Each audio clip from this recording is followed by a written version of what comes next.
সূরা সূরাতুল ফুরকান। এই সূরাতুল ফুরকানের সর্বশেষ রুকু, এই রুকু থেকে একটি আয়াত ব্যবহার করেছি। আল্লাহ পাক রব্বুল আলামিন সূরাতুল ফুরকানের সর্বশেষ রুকুতে একটা গুরুত্বপূর্ণ বিষয় আলোচনা করেছেন। যারা আল্লাহর বান্দা, আল্লাহর খাঁটি বান্দা যারা, তাদের বৈশিষ্ট্য, তাদের গুণাবলী, তাদের আখলাক চরিত্র, কি কি গুণে গুণান্বিত তারা হবে, এই বিষয়গুলা আল্লাহ পাক রব্বুল আলামিন এই সূরার সর্বশেষ রুকুতে আলোচনা করেছেন। 12 থেকে 13টা গুণ বৈশিষ্ট্য একজন খাঁটি আল্লাহর বান্দা, 12 থেকে 13টা গুণ বৈশিষ্ট্য আল্লাহ তাআলা সূরাতুল ফুরকানের সর্বশেষ রুকুতে আলোচনা করেছেন। সময় সাপেক্ষে যে কয়টা বৈশিষ্ট্য আলোচনা করা যায়, আজকে আমরা এই আলোচনাগুলো শুনবো। আল্লাহ পাক রব্বুল আলামিন সর্বপ্রথম আমাকে এবং আপনাদেরকেও আমলের নিয়তে আল্লাহর সন্তুষ্টির জন্য এই আলোচনাগুলো করবার এবং শুনবার তৌফিক দান করেন, সকলে বলি আমিন। সম্মানিত হাজির, আয়াতের অর্থ সরল অর্থটা ব্যাখ্যা করতে শোনাই। আল্লাহ রাব্বুল আলামিন বলেন, ওয়া ইবাদুর রহমান, রহমানের বান্দারা, আল্লাযীনা ইয়ামশুনা আলাল আরদি হাওনা, যারা জমিনের উপরে নম্রভাবে, শালীনভাবে, ভদ্রভাবে চলাফেরা করে। এক নম্বর গুণ। ওয়া ইযা খাতাবাহুমুল জাহিলুনা ক্বালু সালামা, ওয়া ইযা খাতাবাহুমুল জাহিলুন, যখন তারা মূর্খ লোক, বোকা লোক, এই মূর্খ লোকদের সাথে যখন তারা বিতর্কে লিপ্ত হয়, মূর্খ লোক যখন তাদের সাথে বিতর্ক করতে আসে, তখন তারা বিতর্ক করে না, তারা শান্তির পথ, সরলতার পথ অবলম্বন করে। তারা বলে সালাম, সালাম দিয়ে সেখান থেকে তারা কি করে, সরে যায়। এটা হলো রহমানের বিশেষ বান্দা, খাঁটি বান্দা যারা, তাদের 2 নম্বর গুণ। দেখেন এখানে লক্ষণীয় বিষয়, আয়াতের শুরুটা আল্লাহ তাআলা যেভাবে বলেছেন, ইবাদুর রহমান, ইবাদ শব্দ আল্লাহ তাআলা আছে, আইন বাদা আলিফ ইবাদ, এটা একটা বহুবচন শব্দ। এই শব্দটা বহুবচন, এর এক বচন হলো আব্দুন, আইন বাদা আব্দুন, অর্থ এক। ইবাদুর অর্থ বান্দা, অনেকগুলা বান্দা। আর আব্দুর অর্থ একজন বান্দা, একজন বান্দা, একজন গোলাম। তলাশ আলোচনার স্বার্থে এখন থেকে আমি এক বছরের শব্দটা কি করবো, ব্যবহার করবো। বাকি কোরআনে বহু বছরের শব্দটা কি আছে, কোরআনে আছে ইবাদুত। আলোচনার স্বার্থে আমি আব্দুল, এক বছর শব্দটা এখন থেকে ব্যবহার করবো। আল্লাহ রাব্বুল আলামিন মানুষকে এই শব্দের মাধ্যমে কি করেন, সম্বোধন করেন। দেখেন পবিত্র কোরআনে আল্লাহ রাব্বুল আলামিন মানুষকে সম্বোধন করছেন বিভিন্ন ভাবে। কোথাও আল্লাহ রাব্বুল আলামিন মানুষকে বলেছেন ইনসান, ইয়া আইয়ুহাল ইনসান, এই শব্দের মাধ্যমে। আবার কোথাও বলছেন নাস, ইয়া আইয়ুহান নাস, এই শব্দ দিয়ে কি করছেন, সম্বোধন করছেন। কোথাও আল্লাহ রাব্বুল আলামিন মানুষকে সম্বোধন করছেন ইন্নাল্লাযীনা আমানু, আমানু শব্দের মাধ্যমে। আবার কোথাও আল্লাহ তাআলা সম্বোধন করছেন মুমিনুন, ক্বাদ আফলাহাল মুমিনুন। আল্লাহ রাব্বুল আলামিন আবার কোথাও শুধুমাত্র নাফসুন এই শব্দের মাধ্যমে কি করছেন, মানুষকে সম্বোধন করছেন। ওয়াল তানজুর নাফসুন মা কাদ্দামাত লিগাদ, বিভিন্ন শব্দ দিয়ে মানুষকে আল্লাহ তাআলা কি করছেন, সম্বোধন করেছেন। আবার এই আব্দুল শব্দের মাধ্যমে কি করছেন, সম্বোধন করেছেন। এই আব্দুল শব্দের অর্থ গোলাম, কৃতদাস। অর্থ কি, কৃতদাস, গোলাম। আইন বা দা, এই মাত্রার অর্থ হচ্ছে, এই মূল বর্ণের অর্থ যে এই যে মানুষের যে ধার, এই ধারের মালিকানা দান করা। দেখেন মানুষকে যদি, একজন মানুষকে যদি আপনি নিয়ন্ত্রণ করতে চান, তার পুরো শরীরের নিয়ন্ত্রণ যদি আপনি নিতে চান, তাহলে তার শরীরের কোন জায়গায় ধরে আপনি নিয়ন্ত্রণ নিতে পারবেন, সে হলো এই ঘাড়। কোন মানুষকে যদি আপনি তার ঘাড়ে পাকড়াও করেন, তখন আপনি তার পুরো শরীরের নিয়ন্ত্রণ আপনার হাতে চলে আসবে।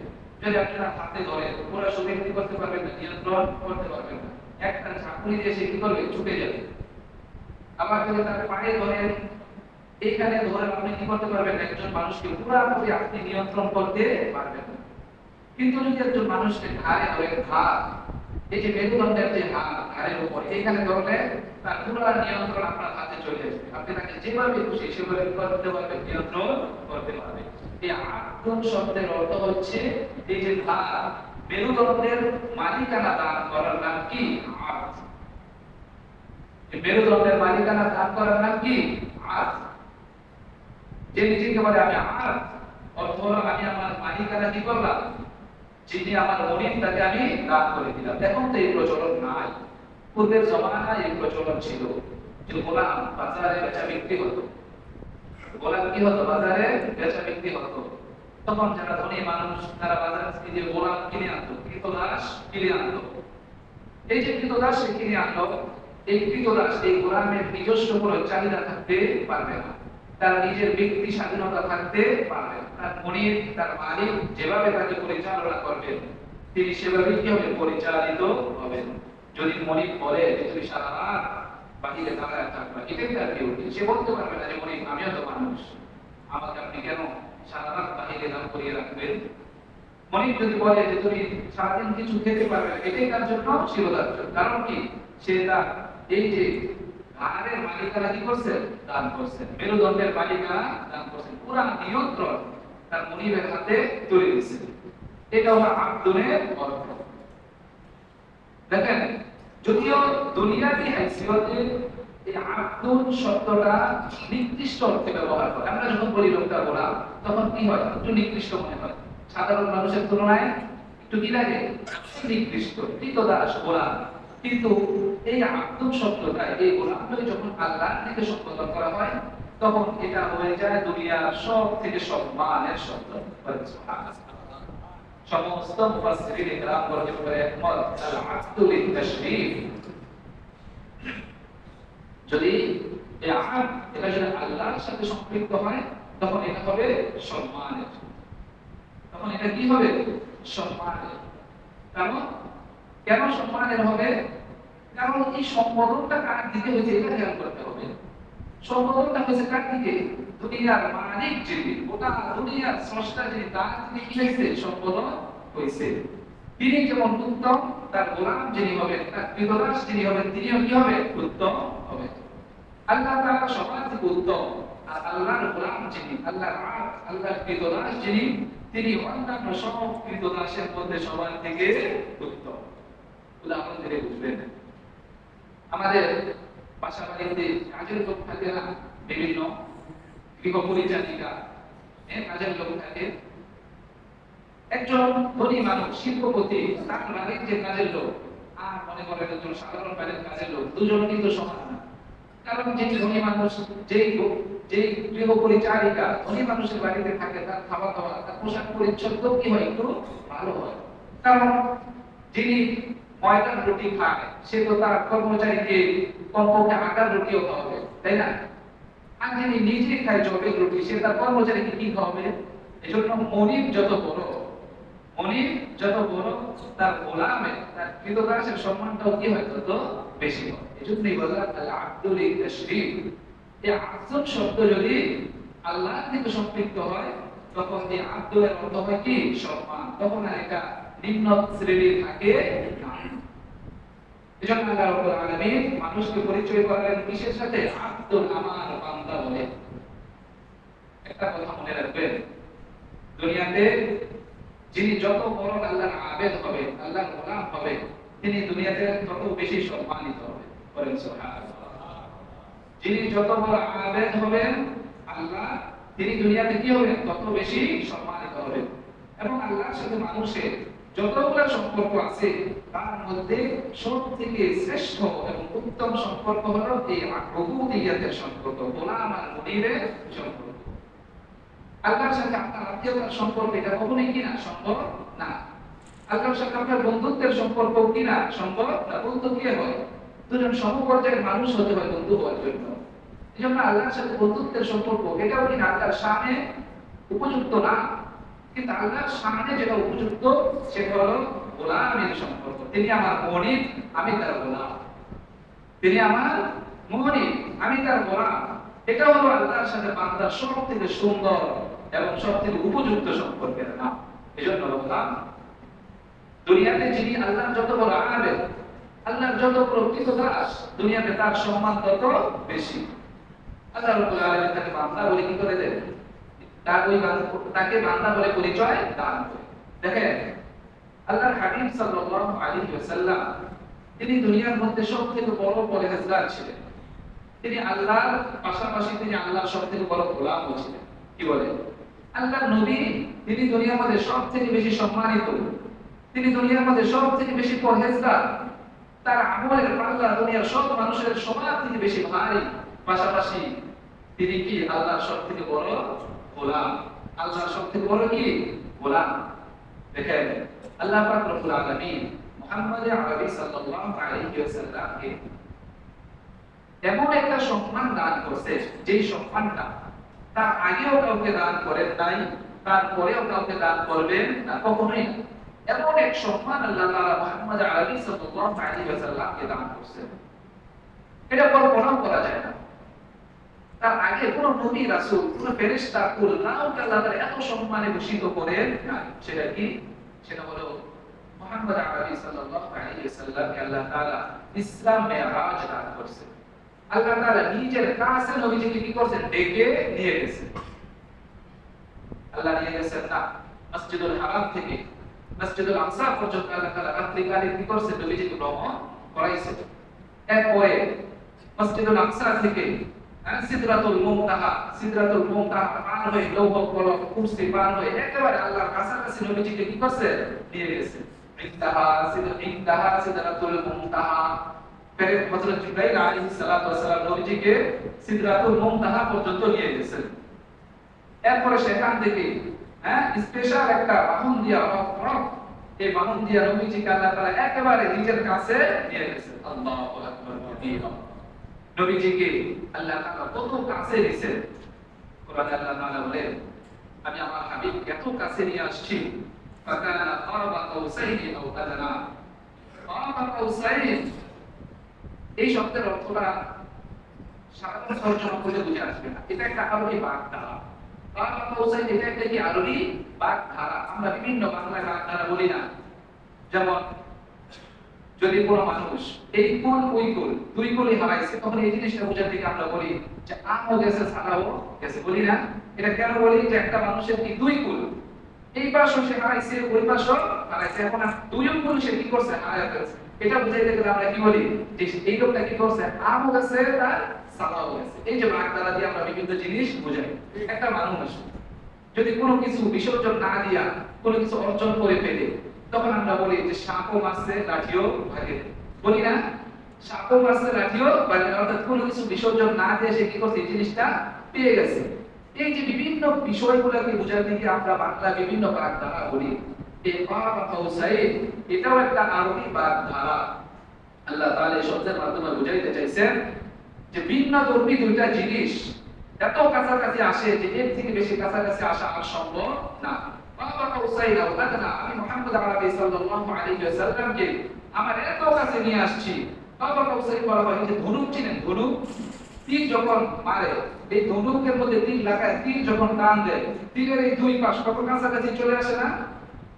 তীরের এক মাথা, ধনুকের এই এক মাথা, এই এক মাথা, দুই মাথা, এই ভিন্ন ধর্মী দুইটা জিনিস একেবারে কি করে? কাছাকাছি চলে আসে, কিন্তু একসাথে কি জানে? মিলে যায়, মিলে গেলে ভেঙে যাবে।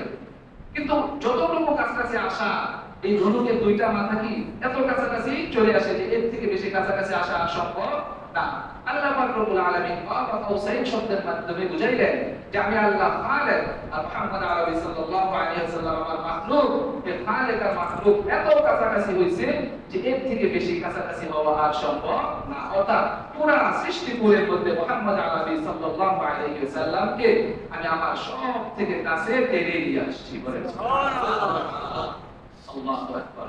ওই মুহূর্তটা আল্লাহ তাআলা কোরআনে বয়ান করেছেন, ফাআউহা ইলা আবদিহি মা আউহা। আমি মুহাম্মদ সাল্লাল্লাহু আলাইহি ওয়াসাল্লামকে আমার একেবারে কাছাকাছি আনার পরে আমি তাকে স্পেশাল তিনটা হাদিয়া দিয়েছি। আল্লাহু আকবার। মুসলিম শরীফের হাদিসের মধ্যে আছে যে নবীজি বলেন ওই মুহূর্তে আল্লাহ তাআলা আমাকে তিনটা হাদিয়া দিয়েছেন, স্পেশাল তিনটা হাদিয়া। বন্ধুর বাড়িতে গেলে হাদিয়া দেয় না? এক নম্বর হাদিয়া 5 ওয়াক্ত নামাজ। নবীজিকে আল্লাহ তাআলা কি দিয়েছেন? এই উম্মতের জন্য 5 ওয়াক্ত নামাজ দিয়েছেন। 2 নম্বর, নবীজিকে আল্লাহ পাক রব্বুল আলামিন ওখানে নিয়ে দান করেছেন সূরাতুল বাকারার সর্বশেষ যে কয়েকটা আয়াত, এক রুকু, সর্বশেষ রুকু, এই আয়াতগুলো ওখানে নিয়ে নবীজিকে আল্লাহ তাআলা দান করেছেন। আমরা নামাজের কেরাতে পড়ি লিল্লাহি মা ফিস সামাওয়াতি ওয়া মা ফিল আরদ ওয়া ইন তুবদু মা ফি আনফুসিকুম আও তুখফুহু ইউহাসিবুকুম বিল্লাহ। আল্লাহু আকবার। এই আয়াতগুলো নবীজিকে সেখানে নিয়ে আল্লাহ হাদিয়া হিসেবে কি করছেন? দান করছেন। 3 নম্বর যে জিনিসটা দান করছেন সেটা হলো আল্লাহ পাক রব্বুল আলামিন বলেন, ও নবী, আপনার উম্মতের মধ্যে যে সমস্ত উম্মতের আমলনামার মধ্যে শিরকের গুনাহ থাকবে না, শিরকের গুনাহ, শিরক মুক্ত যে আমলনামা নিয়ে আমার কাছে আসবে, আমি তাদেরকে ক্ষমা করে দেব।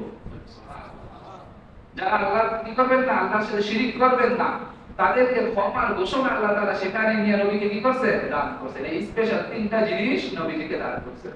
তো বলতেছিলাম যে আল্লাহ তাআলা নবীজিকে তার এত কাছাকাছি নিছে, এটা নবীজির জন্য সম্মানের না? এই সম্মান ইতিপূর্বেও কাউকে আল্লাহ তাআলা দেন নাই, এরপরেও কাউকে দিবেন না। এই যে এত সম্মানের মুহূর্ত, এই মুহূর্তটা যখন আল্লাহ তাআলা কোরআনে তুলে ধরছেন, তখন নবীজির ব্যাপারে আল্লাহ তাআলা যে শব্দটা নির্বাচন করছেন, আমার আলোচনার বিষয় হলো এই শব্দটা।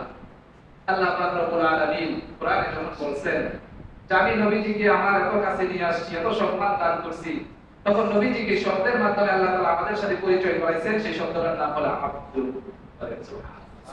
কোন শব্দের মাধ্যমে আল্লাহ তাআলা পরিচয় করাই দিলেন? আব্দ। কোরআন বলে সম্বোধন করলেন, সুবহানাল্লাযী আসরা বিআবদিহি, সুবহানাল্লাযী আসরা বিআবদিহি। এখানে নবীকে আল্লাহ তাআলা রাসূল বলেও কি করেন না? সম্বোধন করেন নাই। আসরা বিরাসূলিহি লাইলা, না, নবী বলেও সম্বোধন করেন নাই। সুবহানাল্লাযী আসরা বিনাবিয়িহি লাইলা মিনাল মাসজিদ, হাবিব বলেও আল্লাহ সম্বোধন করলেন না। সুবহানাল্লাযী আসরা বিহাবিবিহি লাইলা মিনাল মাসজিদিল হারাম, না, আল্লাহ তাআলা যে শব্দ নির্বাচন করলেন সেই শব্দের নাম কি? আব। সুবহানাল্লাযী আসরা বিআবদিহি লাইলা মিনাল মাসজিদিল হারাম, আমি আমার আব, আমার গোলাম, আমার প্রিয়দাসকে রাত্রিকালীন ভ্রমণ করিয়েছি। বলতেছিলাম যে মুহাম্মদ আরবি সাল্লাল্লাহু আলাইহি ওয়াসাল্লাম তিনি ছিলেন কি দুনিয়ার সবচেয়ে সম্মানের মানুষ। কেন? কারণ হলো তিনি ছিলেন আল্লাহ তাআলার সবথেকে বড় গোলাম। তিনি ছিলেন কি? আল্লাহ তাআলার সবথেকে বড় গোলাম। তো আমরা আলোচনা করতেছিলাম যে আল্লাহ তাআলা গোলাম বলে পরিচয় দিয়েছেন, ওয়া ইবাদুর রহমান, আব্দুন বলে আমাদেরকে কি করছেন? সম্বোধন করছেন। অর্থাৎ এই যে খাঁটি মুমিন যারা, খাঁটি বান্দা যারা, তাদের যে বৈশিষ্ট্য আলোচনাগুলো সামনে আসবে, তাদের যে গুণাবলী, এই গুণাবলী যারা অর্জন করতে পারবে, তারা আল্লাহ তাআলার গোলাম হিসেবে আল্লাহর কাছে কি হবে? বিবেচিত হবে। 2 নম্বর কথা, আল্লাহ পাক রব্বুল আলামিন আব্দুন শব্দ তো বললেন, এই আব্দুন শব্দটাকে সম্বোধন করলেন রহমান শব্দের সাথে। দেখেন আল্লাহ তাআলার একটা নাম আছে যেটাকে আমরা বলি আল্লাহ তাআলার জাতি নাম, আল্লাহ। এটা আল্লাহ তাআলার ইসমে জাত, এটা আল্লাহ তাআলার কি? ইসমে জাত। আবার আল্লাহ তাআলার কিছু নাম আছে যেগুলোকে আমরা বলি সিফাতি নাম, আসমাউল হুসনা, লাহুল আসমাউল হুসনা। অত্যন্ত চমৎকার চমৎকার আল্লাহর কিছু সিফাতি নাম আছে।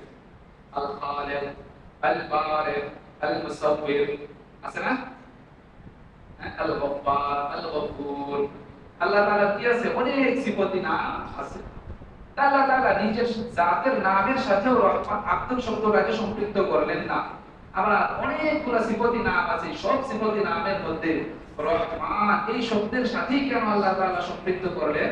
মুফাসসিরিন ইকরাম জবাবে লিখেন যে রহমান এই নামটা আল্লাহ তাআলার এমন এক সিফাতি নাম, এই রহমান নামের অর্থ যে আল্লাহ তাআলার এমন দয়া, এমন মায়া, এমন ইহসান, যে দয়া, মায়া আর ইহসানের কোনো সীমা পরিসীমা নাই।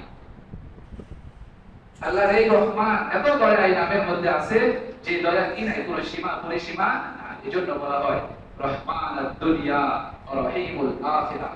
দুনিয়াতে আল্লাহ তাআলার নাম হলো রহমান, আর আখিরাতে আল্লাহ তাআলার নাম হলো রহিম। রহিম নাম হলো এমন নাম যে নাম, রহিম অর্থ দয়ালু, রহমান অর্থ কি? দয়ালু। কিন্তু রহিম নামের যে দয়া, এই দয়ার মধ্যে একটা সীমানা আছে। এই নামের মধ্যে কি আছে? একটা সীমানা আছে। অর্থাৎ কাল কিয়ামতের ময়দানে আল্লাহ তাআলার দয়া, মায়া আর ইহসানের মধ্যে একটা কি থাকবে? সীমা থাকবে। যারা মুহসিন, যারা সৎকর্ম পরায়ণ, যারা ঈমানদার, তাদের উপর আল্লাহ কি করবেন? দয়া করবেন। কিন্তু যারা কাফের ফুজ্জার, আল্লাহকে অস্বীকার করছে দুনিয়াতে, তাদের উপরে কাল কিয়ামতের ময়দানে আল্লাহ কি করবেন না? দয়া করবেন না। এজন্য আখিরাতের বেলায় আল্লাহ তাআলার নাম কি? রহিম। এই রহিম নামের যে অর্থ, এই রহিম নামের যে দয়া, এই দয়ার মধ্যে আল্লাহ তাআলার কি আছে? একটা সীমা আছে। কিন্তু রহমান হলো এমন দয়া, যে দয়ার মধ্যে কোনো সীমা পরিসীমা নাই। যেমন দুনিয়াতে আল্লাহর নাম রহমান, দুনিয়াতে আল্লাহর দয়ার কোনো সীমা পরিসীমা আছে? যারা মুমিন তাদের উপর আল্লাহ কি করেন? দয়া মায়া ইহসান করেন। যারা কাফের তাদের উপর আল্লাহ কি করেন? দয়া মায়া করেন। কোনদিন শুনছেন যে কোনো কাফের, কোনো নাফরমান শুধুমাত্র নাফরমানি করার কারণে, শুধুমাত্র আল্লাহকে অস্বীকার কারণে সে না খেয়ে দুনিয়াতে মারা গেছে? এটা কখনো শুনবেন না। বরং আল্লাহ তাআলা তাদেরকে দুনিয়াতে আরো বাড়ায় দেন। কি বলেন? আর যারা মুমিন তাদেরকে আল্লাহ বিভিন্ন ভাবে পরীক্ষা নিরীক্ষা করে, বিভিন্ন সংকীর্ণতা, রিজিকের মধ্যে সংকীর্ণতা দিয়ে তাদেরকে কি করে? পরীক্ষা নিরীক্ষা করে। যদিও এটা অস্বাভাবিক না, কারণ যারা মুমিন, যারা সৎকর্ম পরায়ণ, তাদেরকে আল্লাহ পাক রব্বুল আলামিন দুনিয়াতে বিপদ আপদ মুসিবত দিয়ে পরীক্ষা করেন। এর একটা কারণ হতে পারে যে আল্লাহ তাআলা তার জন্য তো পুরস্কার রাখছেন আখিরাতে। বাকি হতে পারে তার দ্বারা কোনো ছোট একটা অপরাধ হয়ে গেছে, তো এই অপরাধের শাস্তি স্বরূপ তাকে কি করছে? দুনিয়াতেই একটু বিপদ আপদ দিয়া যে গুনাহ হয়েছে, গুনাহটা দুনিয়াতে আল্লাহ তাআলা কি করে দিয়েছে? মাফ করে দিয়েছে। অথবা হতে পারে যে আল্লাহ পাক রব্বুল আলামিন তার কোনো গুনাহ নাই, এরপরে আল্লাহ তাআলা তাকে পরীক্ষায় ফেলছেন। এই পরীক্ষায় যেন সে ধৈর্য ধারণ করে, ধৈর্য ধারণ করে যেন আখিরাতে তার মর্তবা, তার মর্যাদাকে আরো বাড়ায় নিতে পারে। সুবহানাল্লাহ। এজন্য যারা মুমিন হবে, যারা সৎকর্ম পরায়ণ হবে, দুনিয়াতে তাদের কোনো বিপদ আপদ আসা এটা অস্বাভাবিক ঘটনা নয়। বলতেছিলাম যে আল্লাহ পাক রব্বুল আলামিন দুনিয়াতে আল্লাহর নাম কি? রহমান। দুনিয়াতে যারা মুমিন, যারা আল্লাহকে মানেন, তাদেরকে আল্লাহ তাআলা খাওয়ান, তাদেরকে আল্লাহ তাআলা পড়ান। আবার যারা আল্লাহকে মানেন না, তাদেরকেও খাওয়ান, পড়ান। রহমান নামের যে দয়া, এই দয়ার মধ্যে আল্লাহ কি নাই? কোনো সীমা পরিসীমা নাই। এবার আসেন, যারা আল্লাহর বান্দা হবে, খাঁটি বান্দা হবে, যে গুণগুলো সামনে আলোচনা করব, এই গুণে গুণান্বিত যারা হবে, তারা আল্লাহর এমন আব্দ, এমন গোলাম হবে, যে গোলামের উপরে আল্লাহ তাআলার দয়া মায়া কোনো সীমা পরিসীমা থাকবে না, না দুনিয়াতে না আখিরাতে। এবার যদি আল্লাহ পাক রব্বুল আলামিন নিজে দয়া করেন, নিজে ইহসান করেন, এই লোকের দুনিয়া আখিরাতে কোনো টেনশন আছে? কোনো টেনশন আছে? নাই। জন্য সম্মানিত হাজিরিন, যারা আল্লাহর গোলাম হবে, তাদের উপর আল্লাহর রহমত, আল্লাহর দয়া এগুলো থাকবে কি? অবধারিত। এর কোনো সীমা থাকবে না, পরিসীমা থাকবে না। কারণ আল্লাহ নিজে তাকে আমার গোলাম করে পরিচয় দান করে। আল্লাহ নিজে কি করছেন? ইবাদুর রহমান, আমার গোলাম বলে আল্লাহ কি করছেন? তাকে ডাক দিয়েছেন, তাকে পরিচয় করায় দিয়েছেন। দেখেন, একজন বাবা, তার যখন 3-4টা ছেলে থাকে, একটা ছেলে যখন ভালো কোনো কাজ করে আসে, তখন বলে যে একটা বাপের বেটার মতো কি করছো? কাজ করছো। একটা সাপ্পাল দেয় যে বাপের বেটা। তো বাপের বেটা তো সবাই, বাপের বেটা কি? সবাই। কিন্তু একটা ভালো কাজ করার কারণে বাবা যে তাকে স্বীকৃতি দিল বাপের বেটা, এটা তার জন্য একটা কি? সম্মান। সবাই তো বাপের বেটা।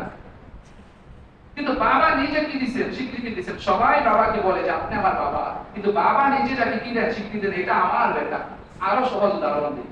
ধরেন আপনার এলাকায় যদি এমপি সাহেব আসে, আসার পরে কোন একটা সভা সমাবেশে দাঁড়াইয়া কোন একজন মানুষকে এই এলাকা যে দাঁড় করাইয়া তার পিঠে হাত দিয়ে যদি বলে এই লোকটা আমার, এই লোকটা কি আমার, তখন এই এলাকার মধ্যে সব মানুষ তার দিকে একটু ভিন্ন দৃষ্টিতে কি করে? তাকায়। কারণ এমপি সাহেব নিজে বলছেন কি এই লোক আমার। অনেক মানুষ আছে যারা নিজেকে পরিচয় দেয় যে আমি এমপির লোক, আমি অমুক নেতার লোক, কিন্তু নেতা নিজে যখন বলে যে এই লোকটা আমার, তখন তার দিকে সবার দৃষ্টি একটু কি থাকে? আলাদা থাকে। ঠিক অনেকেই বলে আমি আল্লাহর বান্দা, এমন দাবিদারের কি নাই? অভাব নাই। কিন্তু আল্লাহ নিজে যাকে বলেন এটা আমার বান্দা, তারও সম্মান দুনিয়ার সব মানুষের থেকে সবার উপরে থাকে। এজন্য আল্লাহ পাক রব্বুল আলামিন এই যে সামনে আমি যে আলোচনাগুলো করব, যে গুণের আলোচনা, যে বৈশিষ্ট্যের আলোচনাগুলো করব, এই বৈশিষ্ট্যে, এই গুণে যারা গুণান্বিত হবে, তাদের উপর আল্লাহর দয়া মায়া এত বেশি থাকবে যে আল্লাহ নিজে বলেন কি এই লোক কি আমার বান্দা, আমার খাঁটি বান্দা, এই লোক কি আমার খাঁটি বান্দা। এবার আসেন, কাদেরকে আল্লাহ তাআলা খাঁটি বান্দা বললেন? ইবাদুর রহমান কারা? এক নম্বর গুণ আল্লাহ পাক রব্বুল আলামিন বলেন আল্লাযীনা ইয়ামশুনা আলাল আরদি হাওনা। এক নম্বর গুণ হলো দুনিয়াতে যারা নম্রভাবে চলাফেরা করে। দুনিয়ায় যারা কি করে? ইয়ামশুনা আলাল আরদি হাওনা, নম্রভাবে, শালীনভাবে, ভদ্রভাবে, অহংকার মুক্ত, একেবারে নিরহংকার, এই শালীনভাবে দুনিয়াতে যারা চলাফেরা করে তারা কি? যারা বিনয়ী। এক কথায় যারা কি?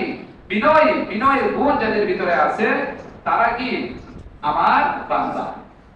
বিনয়ের গুণ। আল্লাহু আকবার। ইমাম মালিক রাহমাতুল্লাহি আলাইহি বিনয় কি জিনিস? ইমাম মালিক রাহমাতুল্লাহি আলাইহি তিনি মদিনায় হাদিস পড়ান। হাদিস বাদশা হারুনুর রশিদ যখন শুনছেন ইমাম মালিক রাহমাতুল্লাহি আলাইহি মসজিদে নববীতে হাদিস পড়ান, তখন বাদশা হারুনুর রশিদ মনে মনে ভাবলেন যে যদি ইমাম মালিক রাহমাতুল্লাহি আলাইহি আমার বাসায় নিয়ে আসতে পারি তাহলে তার সাথে কিছু ইলমি আলোচনা করলাম, আমরা তার কাছ থেকে কিছু শিখলাম, যেহেতু উনি একজন কি জগৎ বিখ্যাত আলেম দ্বীন। এজন্য বাদশা হারুনুর রশিদ ইমাম মালিক রাহমাতুল্লাহি আলাইহির কাছে চিঠি একটা পাঠাইছে যে হযরত আপনি আমার বাসায় আসেন, আমার বাড়িতে আসেন, আমার দাওয়াত আপনি গ্রহণ করেন, যেন আমরা আপনার সাথে কিছু ইলমি আলোচনা করতে পারি, আমরা আপনার কাছে কিছু ইলম শিখতে পারি। এই চিঠি যখন ইমাম মালিক রাহমাতুল্লাহি আলাইহি পাইছেন, পাওয়ার পরে তিনি তার বাড়িতে যান নাই, তার দাওয়াতটা কি করেন নাই? গ্রহণ করেন নাই। ইমাম মালিক রাহমাতুল্লাহি আলাইহি পাল্টা একটা চিঠি পাঠাইছেন বাদশা হারুনুর রশিদের কাছে। কি করছেন? পাল্টা একটা চিঠি পাঠাইছে। চিঠির মধ্যে লিখে দিলেন আল ইলমু লা ইয়াতি ইলা বাবি আহাদিন ইননামা ইউতা ইলাইহি। যে ইলম, জ্ঞান, বিদ্যা এটা এমন জিনিস এটা কারো দরজায় যায় না। ইননামা ইউতা ইলাইহি, ইলমের কাছেই সবাইকে আসতে হয়। আপনি যত বড় বাদশা হন, আপনি যত বড় সম্পদশালী হন, ইলম আপনার দরজায় যাবে না।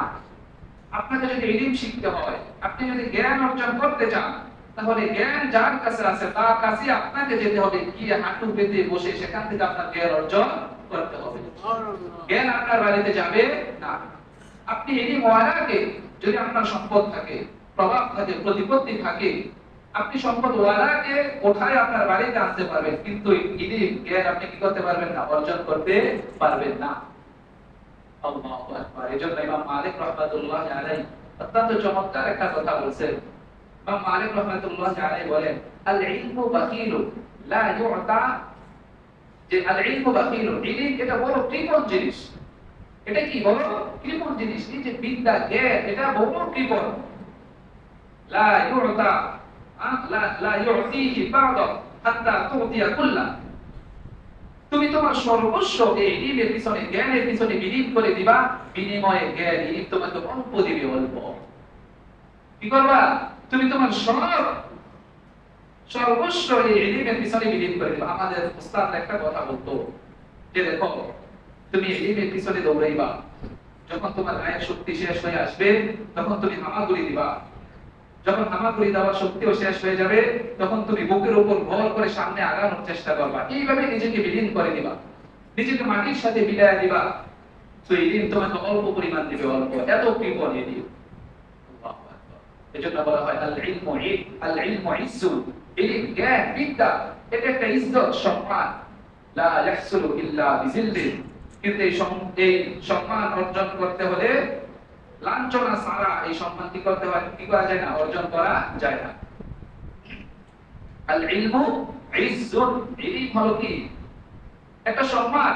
লা ইয়াহসুলু ইল্লা বিজিল্লিন। কিন্তু এই সম্মান অর্জন করতে হলে লাঞ্ছনার পথ কি করতে হয়? পাড়ি দিতে হয়। দেখবেন অনেক ধনী মানুষ আছে, ধনী মানুষের সন্তান যখন ইলম শেখার জন্য বিভিন্ন মাদ্রাসা, শিক্ষা প্রতিষ্ঠানে যায়, অনেক কষ্ট করে। কি বলে? আছে না নাই? ওস্তাদের জামা কাপড় ধোয়, ঠিক না? বাড়িতে এই ছেলেটার জন্য আলাদা দুইজন কাজের লোক রাখা আছে, কিন্তু এই ছেলেটা আলুর ভর্তা দিয়ে ভাত খায়, ডাল দিয়ে খায়, কখনো খেতে পারে না, ঠিক না? ওস্তাদ বাড়িতে তার গায়ে তেল লাগানোর জন্য দুইজন মানুষ আছে, কিন্তু মাদ্রাসায় যাওয়ার পরে ওস্তাদ এই ছেলেটাকে বকাঝকা করে, প্রয়োজনে তার শাসন করে, বাইর লাগায়। আছে না নাই? এই জন্য জ্ঞান অর্জন করতে হলে কি হয়? জিল্লতের পথ পাড়ি দিতে হয়। জিল্লতের পথ কি করতে হয়? পাড়ি দিতে হয়। ইমাম মালিক রাহমাতুল্লাহ আলাইহি এই চিঠি লিখলেন যে ইলম কারো দরজায় যায় না, ইন্নামা ইউতা ইলাইহি, ইলমের কাছে আপনাকে কি করতে হবে? আসতে হবে। বাদশা হারুনুর রশিদ যখন এই এই চিঠি যখন পাইছে তখন তিনি গেছে মসজিদে নববীতে। তখন কি করছে? গেছে। যাওয়ার পরে তিনি এক পাশে একটা চেয়ারের উপরে বসছেন। তিনি জগতের বাদশা, তৎকালীন আমিরুল মুমিনিন বাদশা হারুনুর রশিদ। ইমাম মালিক রাহমাতুল্লাহ আলাইহি দর্শে গেছেন, ক্লাসে গেছেন। যাওয়ার পরে ওই এক কর্নারে কি করছেন? চেয়ারে বসছেন। সব মানুষ মাটিতে, বাদশা কই বসছেন? চেয়ারে। ইমাম মালিক রাহমাতুল্লাহ আলাইহি যখন হাদিস পড়ানোর জন্য সে তার জায়গায় সমাসীন হয়েছে, যখন বসছেন আর চোখে এটা দেখছে যে বাদশা হারুনুর রশিদ আমার দর্শে কি আছে? উপস্থিত আছে। বাকি বসছে কোথায়? চেয়ারের উপর। এই জিনিসটা ইমাম মালিক রাহমাতুল্লাহ আলাইহি এর কাছে বেশি একটা কি লাগে নাই? ভালো লাগে নাই। আল্লাহু আকবার। এরপরে তিনি বসার পর ছাত্রদেরকে জিজ্ঞেস করলেন, আজকে আমরা কি পড়ব? আমাদের সবকের আলোচনা কি? সব ছাত্ররা বলল যে আজকে আমরা পড়ব নওয়াকিজুল ওযু, ওযু ভেঙে যাওয়ার কারণ। ওযু ভেঙে যাওয়ার কারণ কি কি? এই হাদিসগুলো আজকে আমরা পড়ব, আমাদের আলোচনার বিষয়। ইমাম মালিক রাহমাতুল্লাহ আলাইহি বললেন, না, আমরা আজকে এটা পড়ব না। আমরা আজকে পড়ব বিনয়, তাওয়াজুয়ের ব্যাপারে কি করব? আলোচনা করব। এই কথা বলে তিনি আল্লাহর নবীর হাদিস একটা বললেন, মান তাওয়াজা লিল্লাহি রাফাআহুল্লাহ, যে আল্লাহর জন্য বিনয়ী হয়, আল্লাহর জন্য যে নিজেকে ছোট বানায়, আল্লাহ তার সম্মানকে বাড়ায় দেন। বলেন সুবহানাল্লাহ। বাদশা হারুনুর রশিদ এই হাদিস শোনার পরে তিনি বুঝে ফেলছেন যে আমি যে চেয়ারে বসছি এটা ইমাম মালিক রাহমাতুল্লাহ আলাইহি কি করেন নাই? জিনিসটা ভালোভাবে নেন নাই। তিনি চেয়ার ছেড়ে দিয়ে মাটিতে বসে পড়ছেন। এটার নাম বিনয়। এটার নাম কি? বিনয়। আল্লাহু আকবার। এজন্য বিনয়ের গুণ যার ভিতরে থাকবে, যিনি বিনয়ী হবে, আল্লাহ তাআলা তার সম্মানকে বাড়ায় দিবেন। তার সম্মানকে কি করবেন? বাড়ায় দিবেন। হযরত সিদ্দিক আকবর, হযরত আবু বকর রাদিয়াল্লাহু তাআলা আনহু, উনি এই উম্মতের সবথেকে বড়, সবথেকে বেশি সম্মানিত ছিলেন। সম্মানের দিক থেকে হযরত আবু বকরকে কেউ ছাড়িয়ে যেতে পারবে না। এত সম্মানিত ছিলেন। তিনি যেমন সম্মানিত ছিলেন, বিনয়তা এই উম্মতের সবথেকে বেশি বিনয়ী ছিলেন হযরত আবু বকর রাদিয়াল্লাহু তাআলা। বলেন সুবহানাল্লাহ। আল্লাহু আকবার। হযরত আবু বকর রাদিয়াল্লাহু তাআলা আনহু তিনি যখন আমিরুল মুমিনিন হইছেন, খেলাফতের দায়িত্ব যখন তিনি পাইছেন, তার জমানায় একটা তিনি সাধারণ প্রচলন, একটা নিয়ম চালু করে দিলেন যে আমাদের এই সমাজে যত বিধবা মহিলা আছে অথবা বৃদ্ধ মহিলা যারা কি করতে পারে না, নিজের কাজ নিজে করতে পারে না, এরকম মানুষ যারা আছে অসহায়, তাদের জন্য, তাদের সেবা করার জন্য মানুষ লোক নিয়োগ দেওয়া হবে। যে আমরা যারা সক্ষম, আমাদের যাদের ক্ষমতা আছে, আমরা ওই সমস্ত অক্ষম মানুষদের কি করে দিব? কাজকর্মগুলা করে দিব। এইভাবে কি হলো? একটা নিয়ম তিনি করে দিলেন। তো হযরত সিদ্দিক আকবর রাদিয়াল্লাহু তাআলা আনহু তিনি প্রত্যেকদিন এই মজমাটা বসাইতেন যে আজকে এই সমাজে দেখো কে কে কি আছে, অসহায় আছে, কাজকর্ম করতে পারে না, এরকম কারা আছে, আর কে কার খেদমত করবে। এইভাবে তিনি একটা বন্টন করে দিতেন। একজন বৃদ্ধ মহিলা, বিধবা বৃদ্ধ মহিলা, সে অন্ধ মহিলা, সে নিজের কাজটা কি করতে পারে না, নিজে করতে পারে না। যখন এই মহিলার সিরিয়াল আসলো, হযরত ওমর ফারুক রাদিয়াল্লাহু তাআলা আনহু তিনি দাঁড়াইছেন, আমিরুল মুমিনিন, আমি এই বৃদ্ধ মহিলা, এই যে অন্ধ বিধবা, তার যাবতীয় কাজকর্মগুলো আমি করে দিব, আমাকে দেন। হযরত সিদ্দিক আকবর রাদিয়াল্লাহু তাআলা আনহু দিছেন যে ঠিক আছে ওমর, তুমি এই মহিলার কি কাজগুলা করে দিবা। এরপর দিন সকালবেলা ফজরের পরে হযরত ওমর রাদিয়াল্লাহু তাআলা আনহু তিনি ওই মহিলার বাড়িতে গেছেন। যাওয়ার পরে দরজায় টোকা দিয়েছেন, মা, ভিতর থেকে আওয়াজ আসছে, কি বলছে? আমি ওমর, আপনার কি কি কাজ আছে আপনি আমাকে বলেন, আমি আজকের সারা দিনের কাজগুলো আমি করে দিব। এরপরে ভিতর থেকে আওয়াজ আসছে, বাবা ওমর, আমার আজকের দিনের যাবতীয় যত কাজকর্মগুলো আছে, যেমন বাড়ি ঘর একটু পরিষ্কার করা, পানি এনে দেওয়া, হ্যাঁ, আটার খামিরা বানিয়ে দেওয়া, এই ধরনের কাজকর্মগুলো ইতিমধ্যে একজন আল্লাহর বান্দা এসে আমাকে করে দিয়ে গেছে। তখন ওমর রাদিয়াল্লাহু তাআলা স্বাভাবিকভাবে ফিরে আসছে। এরপর দিন আবার ওই মহিলার বাড়িতে গেছেন, আরেকটু আগে, আজকে যে সময় গেছেন তার থেকে আরেকটু আগে গেছেন।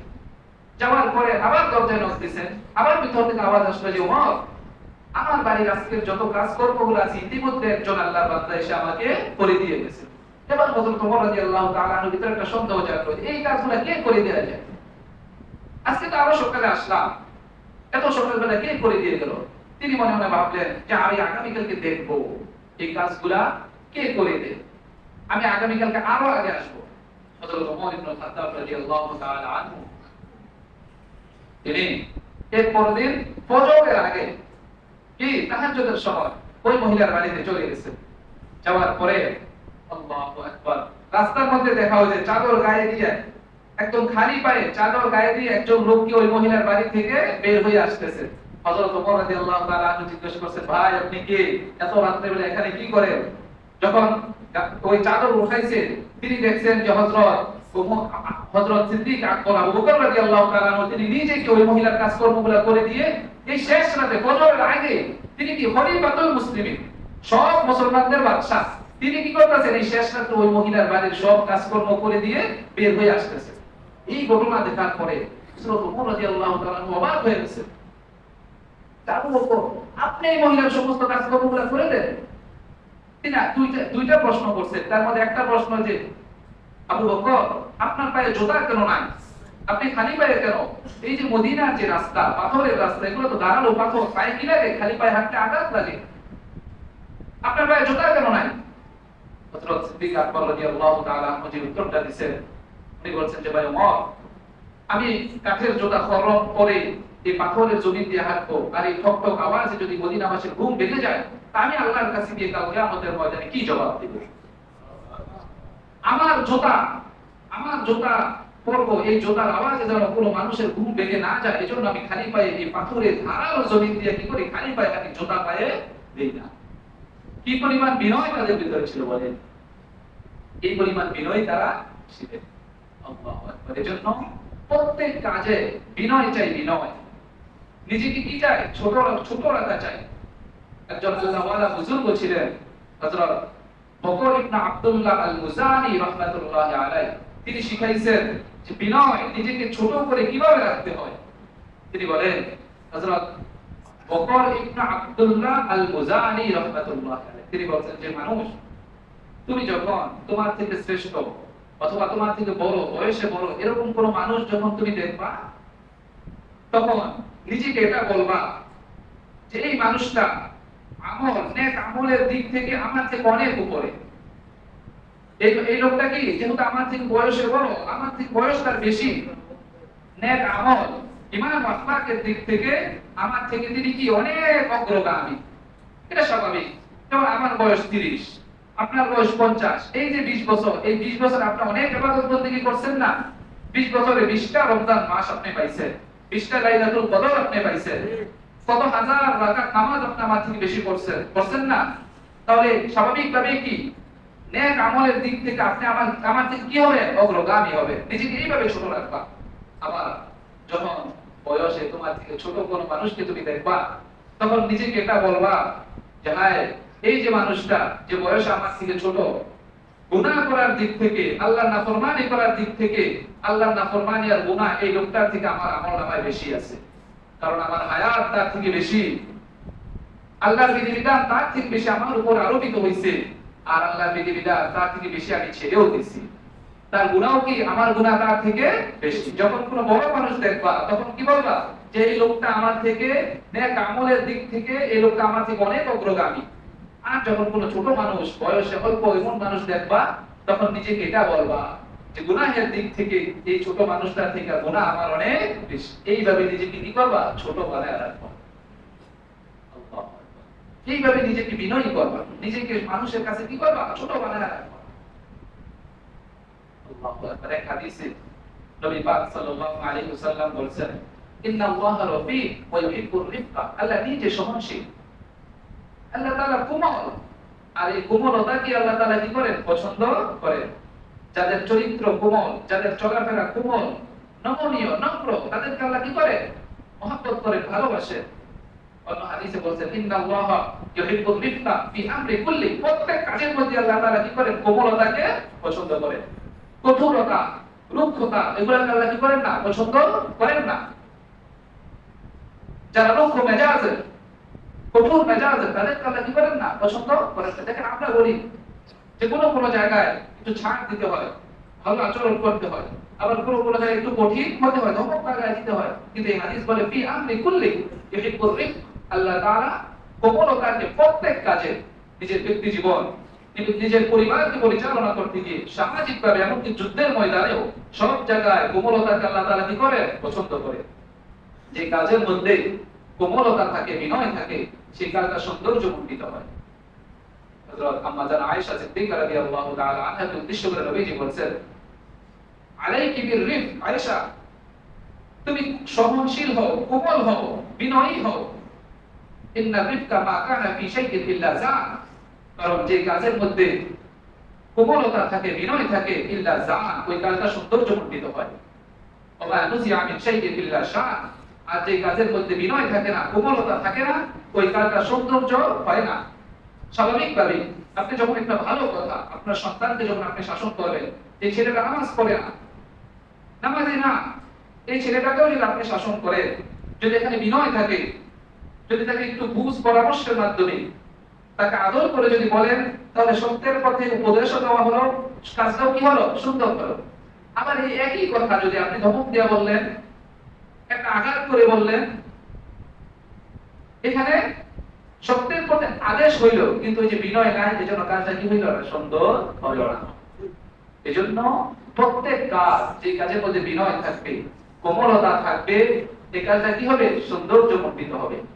আর যে কাজের মধ্যে বিনয় থাকবে না, কোমলতা থাকবে না, রুক্ষতা থাকবে, এই কাজের মধ্যে কি থাকবে না, সৌন্দর্য থাকবে না।